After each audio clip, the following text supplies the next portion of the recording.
Since उस समय आपको पैसे चाहिए होते हैं और उस समय आपको आइडिया नहीं होता है कि इस जॉब के अंदर स्कोप कितना है। और उनसे जब मैं पूछता हूं कि क्यों इतना क्यों, तो कह रहे सर ऐसा लगता था कि इस एग्जाम के बाद तो सिलेक्शन हो ही जाएगा। कोई बीपीओ में चला गया, कोई कंटेंट राइटिंग का काम करने लगा, कोई सेल्स की मार्केटिंग की जॉब करने लगा, कुछ भी करने लगा। जब 4-5 साल का टाइम आपका निकल चुका है तो अब आपको समझ में नहीं आ रहा कि क्या करें। ये बात क्यों नहीं समझ में आ रही? बहुत सारे लड़के इस तरह से भी तैयार रहते हैं, कोई हायर कर ले, हमें इंटर्नशिप टाइप का करा ले, can I become software developer in 2025 with year gap. Year gap कहने का मतलब करियर ब्रेक के साथ क्या आप एक सॉफ्टवेयर डेवलपर बन सकते हैं? बिल्कुल आप बन सकते हैं। करियर ब्रेक को मैं थोड़ा सा यहां पे समझाता हूं आपको। जैसे फॉर एग्जांपल आपने बीटेक एमसीए जो भी आपने किया, मे बी 2018 में किया, 2019 में किया, 2020 में किया, 2021 में किया, 20 ऐसे करके हम लोग ऐसे करके इफ अगर आप 2024 में भी अपना बीटेक पास आउट किए हैं, यहां तक की मैं बात कर रहा हूं, और इससे पहले भी सो ऑन। अगर आपने अपना बीटेक, एमटेक, बीसीए, एमसीए या XYZ डिग्री आपने किया है, ड्यू टू सम रीजन उस समय आप आईटी सेक्टर के अंदर जॉब नहीं ले पाए, तो आज एक आपका करियर गैप हो चुका है। आपको ऐसा लग रहा है कि हमारे फ्रेंड्स जो हैं आईटी सेक्टर में बहुत अच्छा पैसे कमा रहे हैं, स्विच पे स्विच कर रहे हैं, पैकेज पे पैकेज बढ़ा रहे हैं, और हम लोग एक स्ट्रगल कर रहे हैं 20-30,000 की जॉब लेने के लिए। अगर ये आज आपका सोल्यूशन है तो आप आराम से इस वीडियो को देखिए, एंड ऑफ द वीडियो तक आपको पूरा रोड मैप क्लियर सब कुछ समझ में आ जाएगा कि क्या आप कोडिंग पढ़ के सॉफ्टवेयर इंडस्ट्री में 2025 के अंदर जॉब ले सकते हैं या नहीं ले सकते हैं। जनरली ये सब करने के बाद उस समय जब लोग होते हैं तो उनको बहुत ज्यादा कुछ समझ में नहीं आता है, जब कॉलेज जस्ट कंप्लीट होता है कि हमें क्या करना चाहिए क्या नहीं करना। जो जैसे जितना समझाया गया, जितना आप जिसके इन्फ्लुएंस में आप ज्यादा रहे, वही काम आप करने लगते हो। मेजॉरिटी लोगों की यही स्टोरी होगी। आप अपने आप से पूछ के देखिए या कॉमेंट सेक्शन में जरूर बताइएगा कि क्या ऐसा हुआ था कि नहीं। तो जो जिस इन्फ्लुएंस में रहता है ऑलमोस्ट वही काम करने लगता है। अगर मैं यहां पे बात करूं, इतना कुछ पढ़ने के बाद जनरली एक तो होता है कि चलो हम कुछ गवर्नमेंट जॉब के एग्जाम्स होते हैं उसका हम प्रिपरेशन करने लगे, like civil services and all, बहुत कुछ है जिसका प्रिपरेशन करने लगे। जब आप इसकी प्रिपरेशन करते हैं तो देखते देखते कैसे 4 साल, 5 साल, 6 साल, 7 साल निकल जाता है, कोई आइडिया ही नहीं लगता है। और ऐसे बहुत सारे स्टूडेंट जेटीसी में रोज आते हैं, क्लासेस करते हैं, पढ़ते हैं, और उनसे जब मैं पूछता हूं कि क्यों इतना क्यों, तो कह रहे सर ऐसा लगता था कि इस एग्जाम के बाद तो सिलेक्शन हो ही जाएगा। तो मैं बोला कि 1-2 बार के बाद सोचते नहीं थे कि नहीं कुछ और करना चाहिए? कह रहे थे कि जब एक एग्जाम खत्म हुआ सर तब तक दूसरे एग्जाम का फॉर्म निकल जाता था, दूसरे एग्जाम का फॉर्म भरे तो पहले वाले एग्जाम का रिजल्ट आने का होता था। हमेशा इन 4-5 सालों के अंदर में दिमाग में यही रहता था कि हम इस वाला रिजल्ट के बाद जाएंगे पढ़ने, उस वाले रिजल्ट के बाद कुछ और सोचेंगे या कुछ और करेंगे। तो ये एक बहुत बड़ा ट्रैप होता है उनके लिए जिनका सिलेक्शन नहीं हो पाता है गवर्नमेंट एग्जाम्स के अंदर में। दूसरा चीज कि जब आप बीटेक कर लेते हो, एमसीए कर लेते हो, बीसीए कर लेते हो, एमसीए कर लेते हो, यूजुअली उस स्टेज पे फैमिली को या आपको ये लगता है कि हम लोग कुछ बहुत बड़ा काम कर लिए हैं, ठीक है। और उसके रीजन से होता क्या है, फैमिली में या आपको भी ऐसा लगता है कि कुछ फाइनेंशियल कंस्ट्रेंट है, कुछ भी है, तो आपको भी ऐसा लगता है कि नहीं यार कुछ तो कर लेते हैं। तो कोई भी job, any job you started doing, कोई बीपीओ में चला गया, कोई कंटेंट राइटिंग का काम करने लगा, कोई सेल्स की मार्केटिंग की जॉब करने लगा, कुछ भी करने लगा, या आईटी में ही कुछ ऐसा काम करने लगा जिसमें कोई ग्रोथ ही नहीं है, ये सारा काम उस समय आप करने लगते हो। सिंस उस समय आपको पैसे चाहिए होते हैं और उस समय आपको आइडिया नहीं होता है कि इस जॉब के अंदर स्कोप कितना है, कहां तक ये जाएगा जॉब, है ना, ये सब कुछ नहीं पता होता है आपको। लेकिन आज जब आपको कम से कम 4 to 5 years हो गए हैं, जब 4-5 साल का टाइम आपका निकल चुका है, तो अब आपको समझ में नहीं आ रहा कि क्या करें। ये बात क्यों नहीं समझ में आ रही? जनरली हो क्या रहा है कि आप ही के साथ का कोई फ्रेंड वो किसी आईटी कंपनी में ज्वाइन किया है, आईटी कंपनी में कोई ज्वाइन किया। आज की डेट में अगर आपके साथ, मतलब अगर 4-5 साल का आपका गैप है और आपके साथ का कोई कॉलेज फ्रेंड या कुछ और कहीं जाके किसी आईटी कंपनी में, अच्छी आईटी कंपनी में काम कर रहा था, उसका प्रोफाइल अच्छा था, तो आज की डेट में एटलीस्ट 15 to 20 LPA का जॉब होगा। अब 15 to 20 LPA का जॉब है, और यहां पे दूसरे पॉइंट पे हम 15-20K का जॉब सर्च कर रहे हैं। बहुत सारे लड़के इस तरह से भी तैयार रहते हैं, कोई हायर कर ले, हमें इंटर्नशिप टाइप का करा ले, फ्री में काम करा ले। लेकिन एक बात आप समझिए कि आपको कोई हायर करके फ्री में, मतलब आपको कोई सैलरी नहीं देना है, कोई भी आपको काम क्यों सिखाएगा किसी आईटी कंपनी में।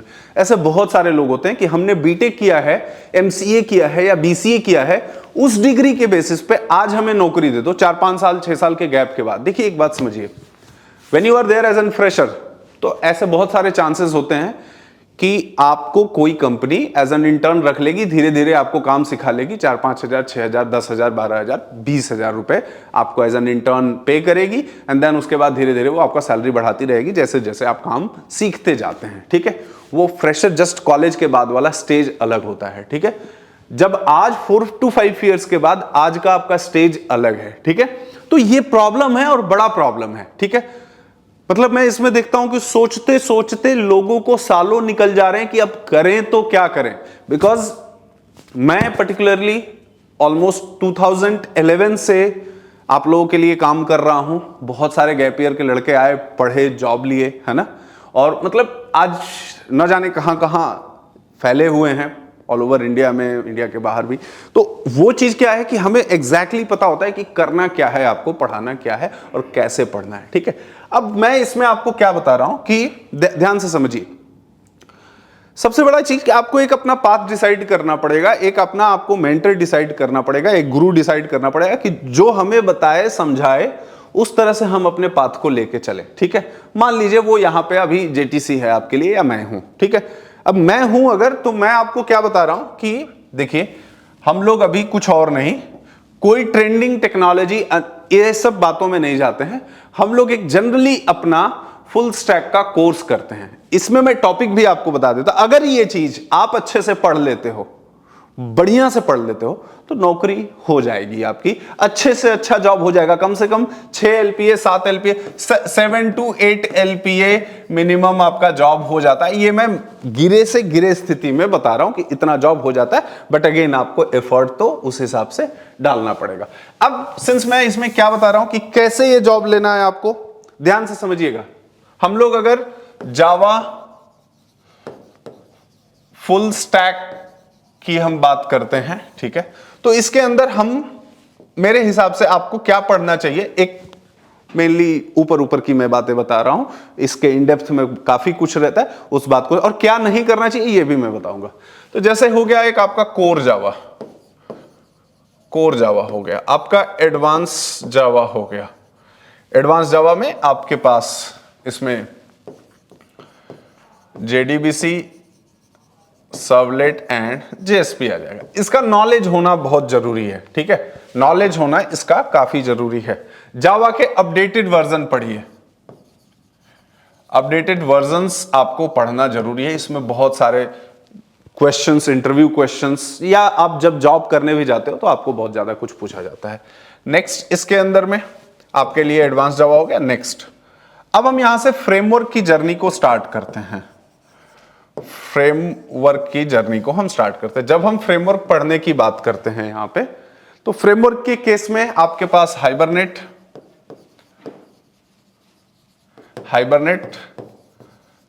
JPA, ठीक है। Next, spring 5.0 and spring boot. Very very important, very important, आपको ये आना चाहिए आज की डेट में, अच्छे से आना चाहिए। नाउ ये चीज दोनों बहुत अच्छे से। नेक्स्ट, इसी के अंदर में रेस्ट API, ठीक है, ये भी आपको आना चाहिए। नेक्स्ट आते हैं आपके पास माइक्रो सर्विसेज में। माइक्रो सर्विसेज अभी आपको नॉलेज इसका जरूरी है whenever you are going for any interview, ठीक है। नेक्स्ट, इसके बाद हम लोग अब जो है, हम लोग अपने कोर्स के अंदर, JTC के कोर्स के अंदर में बहुत सारे मतलब एक ठीक ठाक नॉलेज के डेवॉप्स टूल्स का भी नॉलेज इसमें आपको पूरा देंगे। देन इसके बाद अब नेक्स्ट क्या करेंगे, इसी में अगला काम क्या करेंगे हम, इसमें अगला काम हम ये करेंगे आपके लिए कि ये इतना हो गया, इतना पूरा पढ़ना पड़ेगा आपको, टाइम देना पड़ेगा, ठीक है। टाइम देने के साथ साथ में अब इसमें हो गया डेटाबेस, हो गया आपके पास डेटाबेस का, हो गया my SQL Oracle, if possible no SQL के भी चीजों को आप थोड़ा सा समझ लीजिए, ठीक है। नेक्स्ट, इसमें आपका प्रोजेक्ट हो गया, आपका रिज्यूमे हो गया कि कैसे आपको ये चीजें करना, और ये मैं लिख रहा हूं तो बहुत जल्दी जल्दी लिख दे रहा हूं, शायद आपको ये चीज उतना मतलब ऐसा लग रहा होगा कि हाँ क्या क्या चीजें हम लिख कर, और इसके साथ में UI एंड UX की भी चीजों को अपने को देखना पड़ेगा, नॉलेज होना पड़ेगा, देन ओनली हम फुल स्टैक का नॉलेज ले पाएंगे। फुल स्टैक का बेसिकली क्या मतलब है, आप ऐसे समझे कि आपको फ्रंट एंड का भी नॉलेज हो, है ना, बैक एंड का भी नॉलेज हो, डेटाबेस का भी नॉलेज हो। इन सिंपल टर्म ऐसे आप इसको समझिए कि आप जब एक किसी IT कंपनी के अंदर जा रहे हैं तो आपको डेवलपमेंट का भी नॉलेज हो, आपको प्रोडक्शन का भी नॉलेज हो, है ना, आपका डिप्लॉयमेंट का भी नॉलेज है, ये सारी चीजें, टेस्टिंग का भी नॉलेज हो, एंड टू एंड सब कुछ आपको आना चाहिए। JTC के अंदर में, JTC में आज हम लोग more than 15 years we are here, और जो हम लोग आपको पढ़ाते हैं बहुत अच्छे से, एकदम जी जान लगा के पढ़ाते हैं, और पॉसिबली जैसे हो सकता है आपको हेल्प भी करते हैं इन चीजों में। तो JTC में हम क्या करते हैं कि ये कम से कम, ये जो मैंने आपको बताया 8 to 9 मंथ्स का आपको टाइम देना है, ठीक है। अब इसमें जैसे 2 क्लासेस के मोड्स अवेलेबल हैं, एक होता है लाइव होता है और दूसरा होता है LMS होता है, मतलब कि रिकॉर्डेड होता है। रिकॉर्डेड में थोड़ा सा लड़के जल्दी कर लेते हैं, इसमें डाउट सेशन आपको पूरा अवेलेबल रहता है, प्लस आप JTC में आके बैठ के पूरे टाइम यहाँ पे फैकल्टीज होती हैं जो आपके डाउट्स को सॉल्व कर सकती हैं, बाकी चीजों को कर सकते हैं, and that everything end to end we use to take care, ठीक है। इतना जब आप करते हैं तो आपको 6 लाख, 7 लाख, 8 लाख, 9 लाख तक की जॉब के लिए कोई टेंशन नहीं होता है। और एक बात समझिए, यह है, इस नंबर पे आप कॉल कर सकते हैं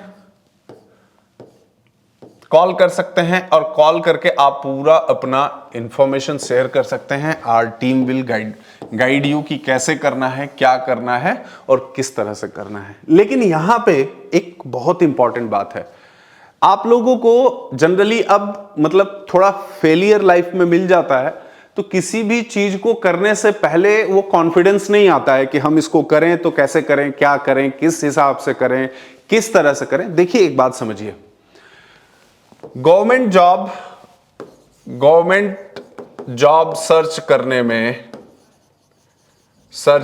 और आपको IT सेक्टर का